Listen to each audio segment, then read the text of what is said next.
Hello everyone, welcome to course study on solid mechanics. I am Sumit S. Kolapkar, working as an assistant professor in Department of Civil Engineering, Sanjeevani College of Engineering, Kopargaon. For any communication purpose, my official mail ID is kolapkarsumitcivil@sanjeevani.org.in. In today's lecture, we are going to discuss the course introduction of the subject solid mechanics. That is, we are going to discuss the examination scheme of this subject, then the course objective, and based on course objective, we are going to learn the course outcome. Also, we are going to discuss the books which are to be referred for the solid mechanics, and next one syllabus we are going to discuss for the solid mechanics. So our first point is course title with the code. So the name of the subject is solid mechanics. This particular subject is designed for the second year BTech civil engineering student.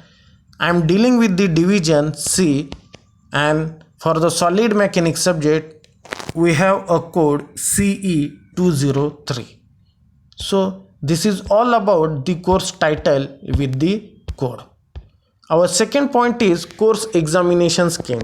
So remember that the entire solid mechanics subject is divided into two parts, theory part and the practical part.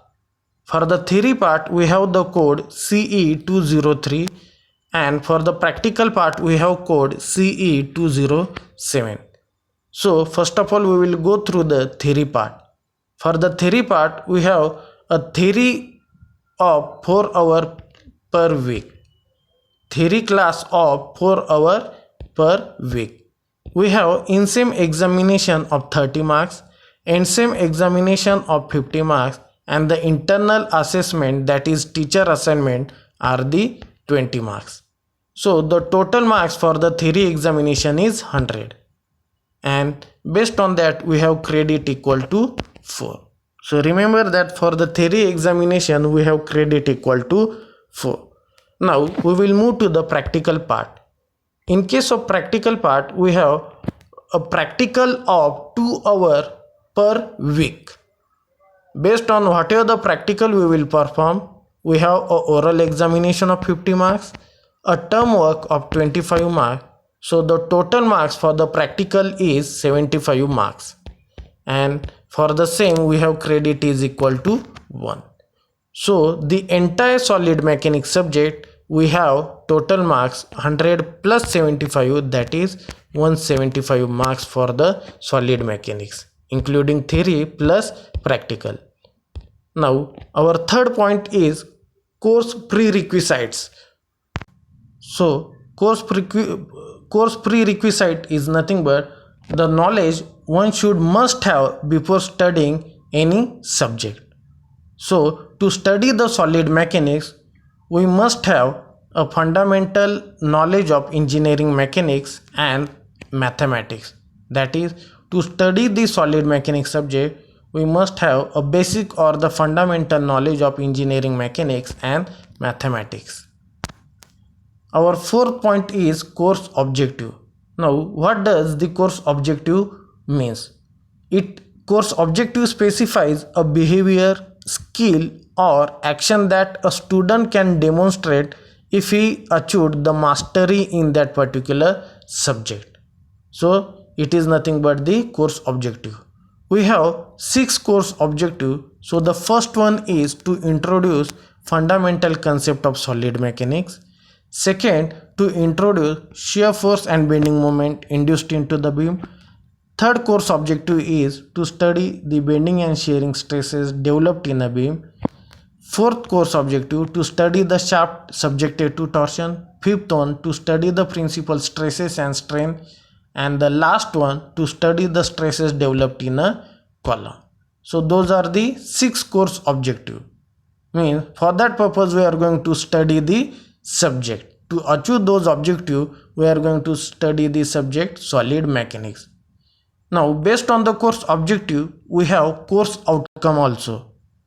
So by the course outcome student able to, first one is, remember that course outcome we are going to design on the basis of Bloom's taxonomy. Now, what does the Bloom taxonomy it means? Bloom taxonomy it is a set of models which are to be used to classify educational learning objective into the level of complexity and specificity. So this is the Bloom taxonomy. On the basis of Bloom taxonomy, we have 6 levels: first, second, third, fourth, fifth, and sixth. And the first level is remembering. So for the remembering, we must recall the basic concepts of mechanics of deformable body. Second level of Bloom taxonomy is understanding. So to calculate the internal forces developed to the external load. So it comes under the understanding. Third Bloom taxonomy level is applying. Means we have to apply whatever the remembering and understanding we have done. So those concepts we are going to apply. So in applying, we have apply basic concept of pure bending to determine the stresses in beam, column and shaft. After applying, we have fourth level of Bloom taxonomy, analyzing. So in analyzing, we have analyzing the beam, column, shafts for the shear, bending and torsion. So once you remember or once you recall the concept, once you understand the concept, after applying it, we have to make the analysis. After analysis, the fifth level of Bloom taxonomy is evaluating. So in evaluation, we have to evaluate the principal stresses and strain in deformable body. And the last Bloom taxonomy level is sixth one, that is creating. So in creating, we are going to solve the problems related to structure considering the deformation. So this is all about the course objective, and from the course objective we have course outcome. Now our next point is books which are to be referred for the subject solid mechanics. So we have textbook and the reference book in our library. So the first book is, we will go through the textbook. The first book is R. Subramanian. The author of that particular book is R. Subramanian and the title is Strength of Material. The publisher is Oxford University Press. Second book is A.K. Datta and the title of that particular book is Strength of Material and publishing is New Age International Publication. Third book we have author S.S. Ratan. The name of that particular book is Strength of Material and the publisher is Tata McGraw-Hill Publication. So in the same manner we have a fourth book, that is S.S. Bhavikatti, Strength of Material, and the publisher is Vikas Publishing House Private Limited. And fifth textbook is B.C. Punmiya, Ashok Kumar Jain and Jain, and the name of that particular book is Mechanics of Material. And the publisher for the book is Lakshmi Publication Private Limited. So whatever the book we have discussed, those are the textbook. Now we will move to the reference book. In case of reference book, the name of that particular book is Mechanics of Material by Beer and Johnston. So we will refer this particular book for the case of reference book. And the publisher for the same is Tata McGraw-Hill Education Private Limited, New Delhi. We have next reference book, that is Introduction of Mechanics of Solid by E.P. Popov, and the publisher is Francis Hall Publication. And the last very important book for the basic concept, that is Mechanics of Material by the author Gere and Timoshenko, and the publisher is CBS Publication. So remember that all those books, textbook and the reference book, are available in our central library. Now we will move to the point number 7, that is unit wise content of the solid mechanics. So we have unit 6, 1, 2, 3, 4, 5 and 6. So in solid mechanics we have 6 units. So first unit, it is on the simple stresses and strain. So in case of first unit, we are going to discuss the concept of Hooke's law. the stress strain diagram for the elastic body, plastic body and the brittle body. Also, we are going to discuss the stress strain diagram for the idealized condition, the concept of axial stresses, strain and volumetric strain we are going to discuss in unit number 1. Also, we are going to discuss the concept of elastic constant and we are going to derive the relation between all those constants. We have stresses and strain due to the change in temperature in unit number 1, and due to the change in temperature the deformation in the body take place, that we are going to learn in unit number 1. In unit number 2, the title is shear force and bending moment diagram. The title of unit number 2 is shear force and bending moment diagram.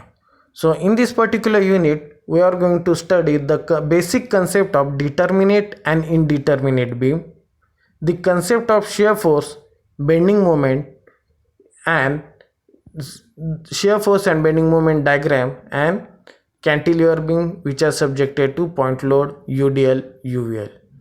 Also we are going to discuss the concept of fixed beam. We have third unit, that is bending and shear stresses. So the title of third unit is bending and shear stresses. In that particular unit we are going to discuss the theory of simple or pure bending. Next we are going to discuss the bending stress distribution diagram, moment of resistance of the cross section, that is it is a part A of unit number 3rd. Part B of unit number 3rd is shear stresses in beam, that is we are going to discuss the concept of shear, complementary shear, derivation of the shear stress formula and how the shear stress varies over the depth of various cross section, that we are going to discuss.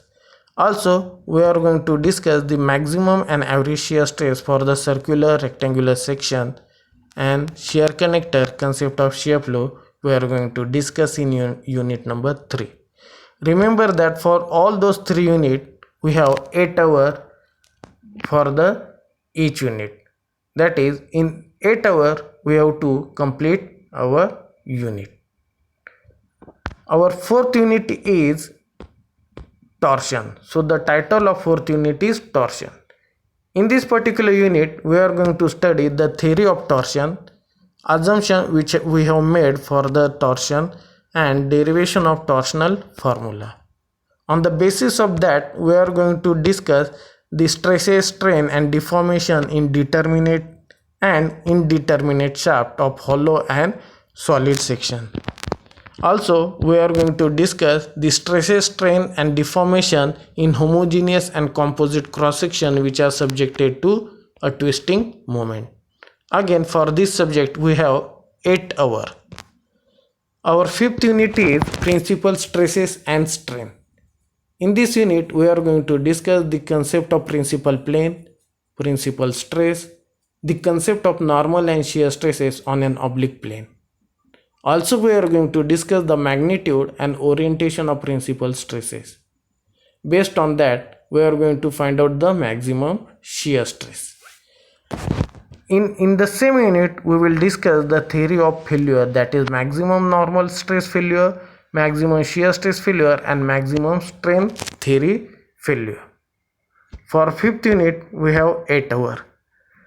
6th unit is 6th and the last unit is axially and eccentrically loaded column. So in this particular unit we are going to discuss the concept of critical load and buckling of it. Also we are going to discuss the Euler formula for the buckling load with the hinged end, concept of equivalent length for the various end condition. On the basis of all those we are going to discuss the Rankine formula, shape load on column in limitations of Euler's formula. We will discuss the concept of core of section of the solid, hollow and rectangular section. So again for unit number 6 we have 8 hours. So this is the syllabus of the solid mechanics. Last point, that is 8 number, additional resources which we have on web. So the first additional resource is, it is in the form of IS code, Bureau of Indian Standard Code. So we can refer IS code for the timber, for the brick, for the iron section, for the mild steel, etc., etc. So we can refer the IS code for those material. And the second one is the swayamgovernment.in, that is, it's a NPTEL course which you can refer for the additional information. So this is all about the introductory part of the course Solid Mechanics. So we will stop here. Thank you.